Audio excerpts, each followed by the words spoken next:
Anyways, hey guys, what is up and welcome back to another video. What did they look? Oh, sorry. Okay. Jeez. Hey guys, what is up and welcome back to another video. If you are new here, my name is Onyeka and today I have with me Lisa. So Lisa is a very good friend of mine. We go way back, and this video has sort of, I don't want to say highly requested, but I feel like it's a topic I needed to touch on. And since I'm at her place and we're just having some bedroom conversations, we're in our PJs, just chilling, I was like, she's the best person for this topic. So I picked up the camera and I was like, we're going to film this video today. Anyway, so in today's video, we're going to be talking about the relationship scene, the dating scene in Canada. And she's the best person for this video. The trenches, guys. That's all I have to say. It's really ghetto. I can't wait to start this video. Anyways, if you're interested in knowing more about this topic, keep watching and don't go anywhere. But wait, before I go, please subscribe, share this video, like this video, do everything. Just engage in this video, okay? Alright guys, let's get right into this video.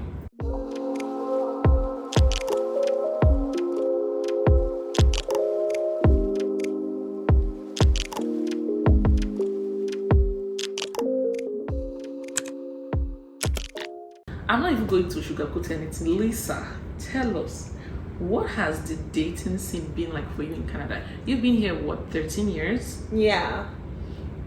And you came as a teenager, so I feel like you spent your youth, your younger years, in the scene. Yeah.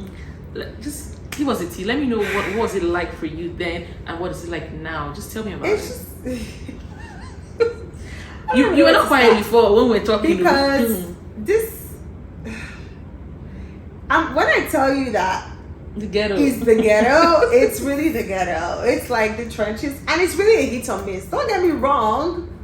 It's not all bad because I have friends that are married, that found great guys, but guys, he's like looking for a needle in a haystack. Okay, people keep saying like, oh, the streets are empty, the streets are ghetto, but who are the streets? Who is in the streets?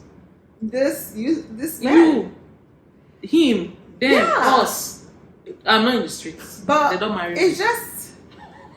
But it's just like they're just not serious. So you met a lot of guys. I met a lot of guys. Don't get me wrong. I've been in relationships with good guys. I've been in some pretty funny relationships with some.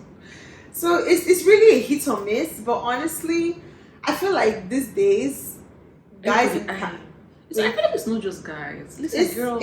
It's even girls too. Like, are you not picky? Of course you're picky, but it's just like intentions too. People. So are you saying they don't have good intentions? It's not like their intentions. They don't have good intentions, but it's just like if you cannot build the relationship when you guys are not on the same page. And I think that's where a lot of people, are like or get it wrong, because it's kind of like if I'm on a different level, I don't see something long term, and you see something long term, then what is the connection? Yeah, so you have to be on the same page. On the same page. So are you saying like the people you've been like in the past or whatever, people you've been with, like you guys were not really on the same page? Or it doesn't have to be you, maybe your friends and their experiences as well? Yeah, like I mean, I have been on the same page, some it has not been on the same page. Some it was just purely strictly like they were not even forthcoming with the information, so you're not even. And I think I've reached a certain point in my life where it's kind of like if you're not forthcoming, then I there's no need to waste my time with you, because. Do you ever use dating apps? I have used dating apps in the past, but now I've never done you will see that. 37-year-olds, right? Still figure it out by dating goals. Why are you still figuring out at 37? Like, oh my god, guys! Like, I don't understand. Like, how can you still be figuring out your dating goals at 37? And they still even have the audacity to write it there. But so, I have used dating apps in the past. Yeah. How easy is it for you to meet someone that has like that's reasonable, that's sensible? Like, is it pretty easy? Okay, what was it like before and what was it like now? I feel like, honestly, as you get older, I feel like the pool gets smaller. Because you know why? Because as a woman, especially if you're a woman that is a high achiever, you have a good job, I feel like you also want to match somebody to match that energy, yes, right? and it's like you're reducing your Exactly. options. So it's like it's not like when you were in university where everybody was kind of like the same, right? Like you don't know what your future is gonna hold. You just date. But as you get older, you want to date. Exactly. But it's like finding somebody that's on that same page. Probably there's a lot of things to consider. You know, it's just it gets harder. It really just gets harder. So I really love guys to date in Toronto because you live in Toronto for like almost. There are guys, but the question is, are they serious guys? Like that's the question. Like it's not about guys. You always find if you want to date tomorrow, you're gonna find a man. But it's just does it align? Is it what you're looking for? Exactly. Have they served you breakfast before? They don't serve you breakfast before. You know when somebody serves you breakfast and they present breakfast to you and they plot you understand, you're like, okay, this is the breakfast, but it's like when you are served breakfast, but it's like the breakfast is coming through corners. It's not even coming. They are sending a third party to deliver the breakfast. It hurts even more.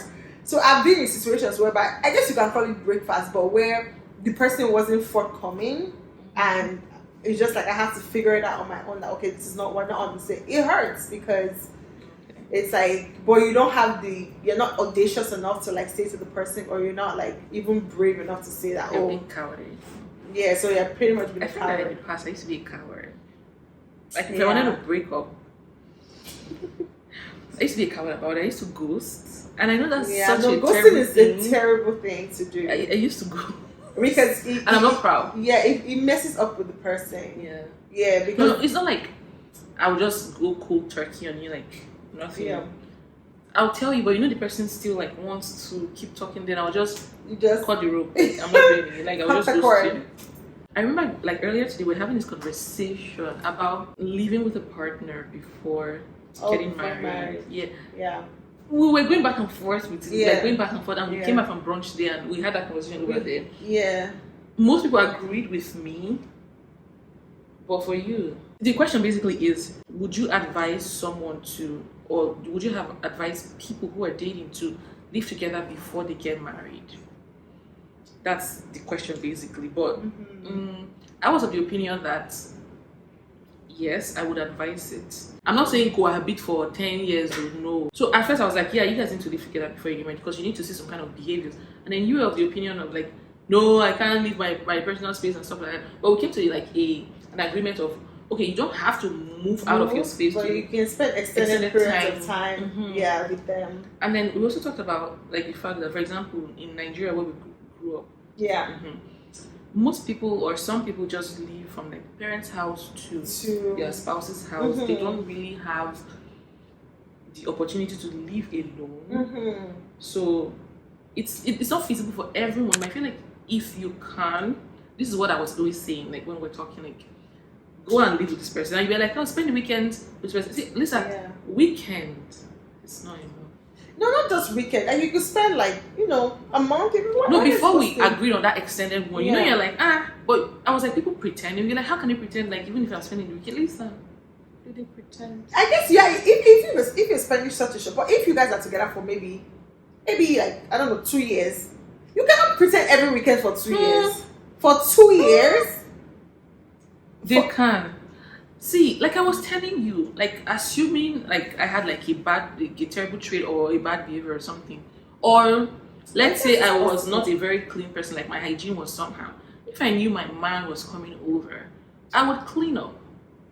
I guess so. I would clean up, but just let's say we stay together for an extended time. I know some people don't even agree with this whole living with a man, but yeah, I don't agree with moving in before marriage. But you guys can, you can spend a week, 2 weeks. Why not? Yeah. Wait, we're going to talk about the reason why you don't agree.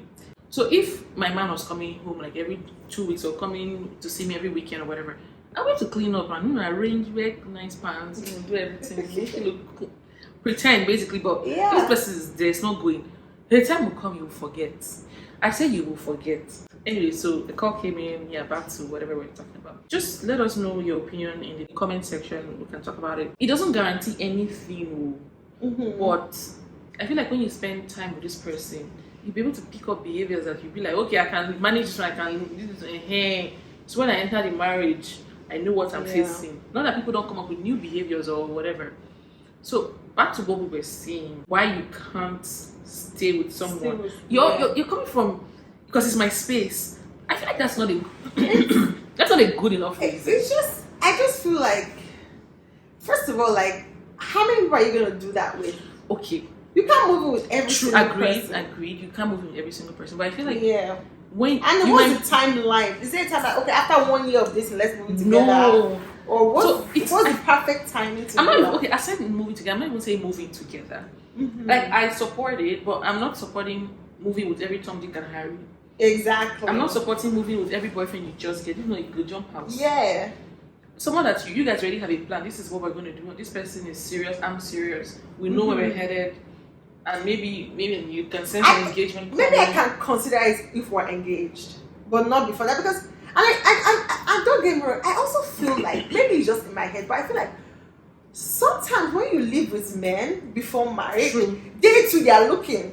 Everybody's looking. They too, they are looking, and apart from that, they too, they are looking. And apart from that, is it finished? You need to keep in mind that it's not exciting to look forward to. Like, I don't know, I guess you guys just get so comfortable. And I feel like a lot of people that are in long-term relationships, they always say that, oh, like, the guy's taking longer to propose. Because you guys are already living, like, what is supposed to be different? Exactly. Agreed. It's literally just the signed paper that is going to be different. Agreed. Yeah. But I feel like, if you can't take it in a relationship, marriage is not going to change anything.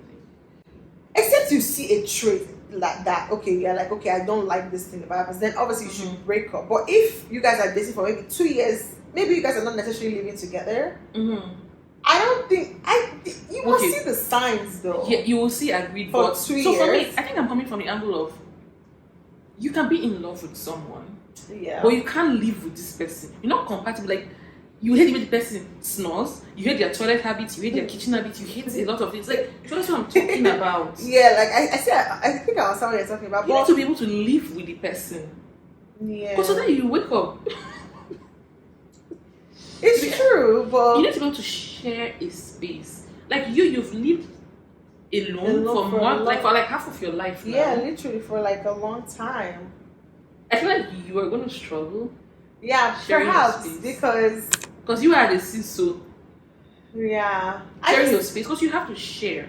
Or it's best if you guys move to a new space that you can call your own. Because if the person moves in here and maybe you guys start life together, get married and everything, it's like the person is in your space. Yeah, but like if you guys do it together, you get that idea of like, okay, it's our space. It's our space. But honestly, for example, let's say you want to know what this person's like when they're under like stress, maybe from work and everything. You might not be able to see it when you're going on vacations or just coming in for the weekend. You need to see the person in their raw form. Aside the other person, even us, we have bad behaviors. That's what I'm saying. We're not perfect either. So what if it's a situation whereby I feel like for us women, it's easier to say that, oh, okay, I want to see if I can live with it. What if the situation is reversed? Like, okay, you guys now moving together. It is not your bad character that made them break up with you. And we never admit it. It's not always the other person. Yeah. Sometimes it's you. It's you. Sometimes you watching me. Sometimes it's you. It's not always the other person. So it stings when it's. I feel like for us women, it will. Like I really love this guy. Well, he did this, he did that. When they open your chapter, because I cannot cook or something, or like I'm not good. Like I don't know. I feel like maybe habits sometimes, like habits, it takes a while to like change somebody, especially when they are adults, right? Old habits die hard. Except they clone me into a man. There's no way I will live with a man that I will not see something to complain about. You can't even date yourself. Like, you cannot. Exactly. Even if they call you. Exactly. You can't. So there must be. So nobody is perfect. So you just have to pick. But if it's a deal breakers for you, then I say don't even. And you notice them, don't even go forward with it. Yeah, like there's this thing I always tell my husband. I feel like I always tell the couples, they're like yin yang. You guys know that yin yang sign. Yeah. When it's black, it's white, and then there's a bit of black in it and there's a bit of white in it. We are meant to complement each other. We're not supposed to be the same. It's not supposed to be all white, all black. We're not the same. That's right. Do you get? So you fill me in when I'm short. Like that's why that's small spots, and I'll fill you in when you're short. So you guys. So that's why that opposite attract thing works. Yeah. Yeah. So that's why there's one loud person, there's a quiet person. Yeah, you guys also compliment Yeah, each so it's other. like Yeah. it fits. Yeah. But when you're the same, that's what I'm saying. You When can't you're follow the you. same, it will even be You guys like, will be clashing. yeah, exactly. Because let's say you're cooking. Mm-hmm. Like I've dated someone that like to cook. Mm-hmm. They didn't allow me to cook. Like let's say I'm cooking something, he will finish the cooking. Are you serious? Yeah. So it was like, let me. I do did this not like thing. that. I liked it. Exactly. But I feel like in the future, You it get would have been anno- something. it would have gotten annoying. It would have been something yeah. like, because you'll be very picky about the food. You know, someone that doesn't know how to cook, or let me use the word, someone that doesn't know how to cook will always appreciate what you cook. What you cook, yes. But if they, I see But if what someone you that is mean. very You will good always in be cooking, trying hard to please them, and you always wonder like if you even met their expectation or their standard. you know, we'll go just a talk like this for kitchens, but it don't take spoon. My point is, you just have to compliment each But other. the point is that nobody is perfect. Nobody. So, I'm not perfect. But there are certain things that you know that you cannot tolerate, and you can live with. Exactly. Mm-hmm. Like a man that cheats, for example. Now, Some people can tolerate. some people it. tolerate it. I can't tolerate it. You know what I mean? Exactly. Some people can tolerate dirty men. Thank you. I can't tolerate it. You understand what I mean? Some people can tolerate. That's saying I can tolerate. Like maybe if a man does not, like you don't be dirty, but you may maybe you're not cleaning the house all the time or something. But at least the basic things. Okay, maybe I can tolerate that. Yeah. Because I've seen things where people be like, the men don't clean up after themselves. Like that one, the toilet. I'm like, what? Is a deal breaker for me. Like if as an adult, come on, let's forget about men. As an adult, let's talk about man or you. You're not clean in certain areas. Like you're not like your hygiene. Come on, yeah, it's just basic. No, yeah. we'll not even date. Exactly. So some people even tolerate their men being abusive towards them. Yeah. You know, like insultive, like using emotionally foul abusive, exactly. abusive, they can tolerate it. They can tolerate that. But my own is when you enter inside that marriage or whatever, don't complain. They will say as long as it's providing, as long as it's being. I don't think you can change. You won't say when you marry. Exactly. Or somewhere exactly the old wives' tale of when you marry, he will change. Yeah, I don't know. I don't think there's a perfect. There's a formula to a long-lasting marriage. Mm-hmm. Because I actually know a couple, I know that they lived together and now they are divorcing. I'm like, did you guys not see when you guys were living together? Did you guys not see the issues before deciding to go into marriage? Sometimes new issues arise. Exactly. Sometimes the issues that they were seeing for that whatever years, 10, 20 years they lived together, they didn't address it. And sometimes it's the ability to not want to let go or not want to start afresh. Sometimes we see it. And then be like, I want to exactly. You're like, I've been here for so long. And I think another fear of mine that I also have moving in with somebody is the fear that because of how comfortable I can get, it will be hard for me to leave when I actually see the BS. It's easier for you to be like, you know what, I'm done with this relationship. I'm in my house. Think of the logistics? What do you think about moving, splitting you not even do your expenses? Man, my expenses is gonna go up like $1,000. Let me just little things like that. You just tolerate it. It's true. Yeah. So that's another fear of mine. So maybe I think we just it say has like pros and cons. Yeah, extended. Not to say that when you leave you will see everything, because some people say why that they're married Exactly. Like there's this show, Who the Bleep Did I Marry? I don't know if you've ever seen it on Amazon. Of some women married their husband for 15 years. They did not know that they were doing double life. Living complete double lives. So sometimes you just never know. Yeah. So guys, let me know what you think about, what do you guys think? Would you live with Are you team live with someone you're planning on getting married with for it doesn't have to be you're moving in like extended period of time versus team let's just live separately. When we get married, we're moving together and get to know ourselves. So when it's fresh and I know this video was a little like all over the place. I didn't have any script plan. I just wanted the conversation to flow, which I think it did. And hope you guys enjoyed this video. And if you want more videos like this on my channel, just let me know. And if you have questions for us, leave it down below. We'll be there watching. And guys, so I'll end this video here today. This was such a lovely video to film. I feel like some of the conversations we have, it should be a video. Honestly, like we have some interesting conversations. But it's just you live in a different city and and it's hard sometimes to meet up. Like this is I've been saying like a year. Yeah, in a year. Yeah, so which is I feel like you're always taking me to the airport. Last time we Yeah, saw, like, you were taking me yes. to the airport when I was going to get married. That is true. And when we talk about the whole nursing thing, like she's actually the one who Yeah. made me like put the nursing idea in my head. You were taking me to the airport. Airport, yeah. That's so Maybe we funny. should go to the airport more often. And you help me make life decisions. Right? Yes, on the way to the airport. On the way to the airport. Anyways, guys, The I'll end ideas this- will flow. I'll end this video. Please like, share, and subscribe. Okay, take care and Take care. bye. Bye.